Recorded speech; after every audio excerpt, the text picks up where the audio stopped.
Egg recipe para sa mga tamad. Ito. Tapos halagyan natin ng soy sauce. Kahit anong soy sauce naman pwede.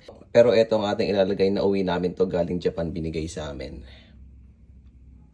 Konti lang naman. Yan, ganun lang. At rice. Make sure na talagang bagong luto ha. Yung kakatapos lang talagang maluto. Ayan o, yung sobrang init pa. Mas lalagay nyo na dyan. Oh. Yan. All goods. Tapos, halu-haluin.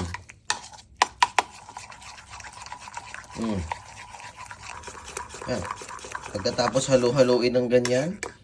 Oh, look at that. Meron ka ng high protein, healthy na Japanese rice. O, di ba? Naparami lang itlog, pero kung gusto nyo, isang itlog lang para hindi masyadong slimy. Pero kung gusto nyo slimy, ayan.